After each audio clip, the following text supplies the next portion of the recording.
give us a sense of what some of the key takeaways are that you'd like to leave our viewers with. Maybe I should talk about what I think are probably my most contrarian opinions, right? So I think perhaps my most contrarian opinion about Bitcoin is that Bitcoin isn't primarily a store of value, but rather it actually is a monetary system which is emerging, and that the way it becomes reserve asset is not by being adopted by institutions that we see around us, or not even by being adopted by more countries like El Salvador, but rather by having a fully fleshed out economic system built directly integrated into it. And so I think that there's a huge amount of value that we're going to start to experience from Bitcoin itself integrated with smart contracts. I think the other contrarian view I have is that the many, many chains that we're seeing right now are not going away, but that actually doesn't make them valuable.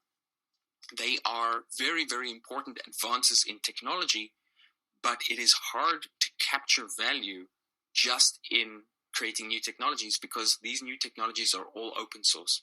And so what we'll see is a proliferation of many, many chains utilizing various forms of these different technologies that are being developed, but they won't necessarily capture a significant chunk of value in the long term.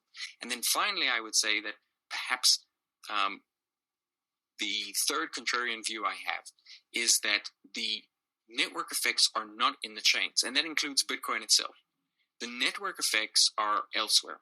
They're in primarily the asset. They're secured by the community that is interested and that is using that asset, and by the properties of the asset rather than by the properties of the chain. And to a lesser degree, they're also in the security that is provided to these chains. And their Bitcoin proof of work is very, very unique in that there's no other chain which has the level of security that Bitcoin has.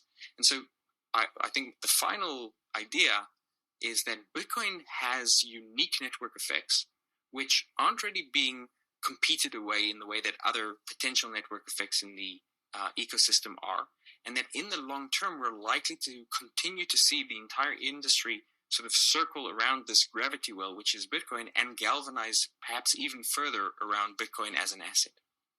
EDAN, it's been a fascinating conversation. I hope you'll come back and join us again soon. I would love to. Thank you very much. Thanks for joining us, everyone.